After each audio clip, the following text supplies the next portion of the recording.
Chocolate मामी से मैं सीमा सिंह आपका स्वागत करती हूँ। आज मैं आपको गाज माता की कहानी सुनाने जा रही हूँ। भादवे का महीना था। अनंत चतुर्दशी का दिन आया। इंद्र की परियां गाज माता की पूजा करने के लिए पृथ्वी पर आई। जहाँ वे पूजा कर रही थी वहाँ एक भील भीलनी आए। उन्होंने पूछा कि आप ये किसकी पूजा कर रहे हो। परियां बोली, हम गाज माता का व्रत और पूजन कर रहे हैं। भील भीलनी बोले, इसको करने से क्या होता है। परियां बोली, इसको करने से यश और लक्ष्मी आती है। अगर किसी के पुत्र नहीं है तो गाज माता उन्हें पुत्र सुख भी देती है। ऐसा सुनकर भील भीलनी भी गाज माता का व्रत करने लगे तो उनके व्रत करने से धन संपत्ति हो गई और उन्हें एक बहुत सुंदर पुत्र भी पैदा हुआ। अब भीलनी राजकुमारी के जैसे कपड़े पहनने लगी। एक धोबन के पास रानी और भीलनी के कपड़े एक साथ धुलने जाते थे। एक दिन कपड़े बदल गए।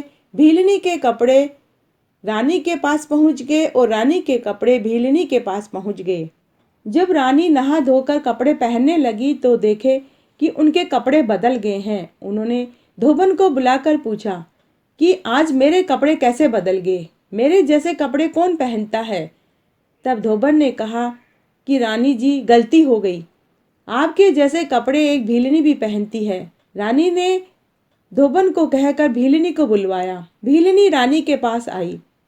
रानी ने भीलनी से पूछा कि तूने चोरी की, डाका डाला, क्या किया, तुम्हारे पास इतनी धन दौलत कैसे है, तुम मेरे जैसे कपड़े कैसे पहनती हो।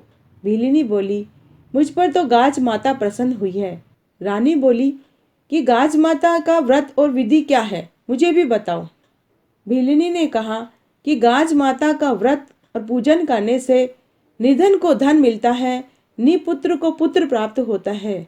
रानी ने कहा कि मेरे भी कोई औलाद नहीं है, मैं भी यह व्रत करूंगी।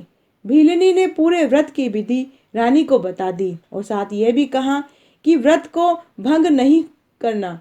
रानी ने व्रत करना शुरू कर दिया। कुछ महीने पश्चात रानी को एक बहुत सुंदर पुत्र पैदा हुआ। बहुत खुशियां मनाई गई। जब दोबारा गाज माता का व्रत आया तो रानी ने एक पड़ोसन से पूछा कि मैं रोट कैसे खाऊं, अगर मैं रोट बना करके खाऊंगी तो मेरे बच्चे का पेट दुखेगा। पड़ोसन गाज माता के व्रत और पूजन की कोई विधि नहीं जानती थी तो उसने कहा कि कोई बात नहीं रानी जी, आप तो अनंत चतुर्दशी के दिन मगध के लड्डू बनाकर खा लीजिए, रोट खाने की कोई जरूरत नहीं है। तब रानी ने अनंत चतुर्दशी के व्रत के दिन रोट बना करके नहीं खाए तो गाज माता रुष्ट हो गई। रात को 12 बजे पलने के साथ बच्चे को अदृश्य कर दिया। दिन उगते ही बच्चा व पालना दोनों की खोज शुरू की गई पर वो कहीं नहीं मिले। रानी ने भीलनी को बुलाया और पूरी बात बताई।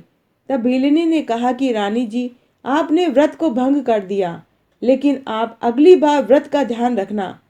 इस प्रकार रानी ने अगली बार जब गाज माता का व्रत आया तो विधि विधान के साथ व्रत पूजन किया। ऐसा करने से रानी को फिर एक लड़का हुआ।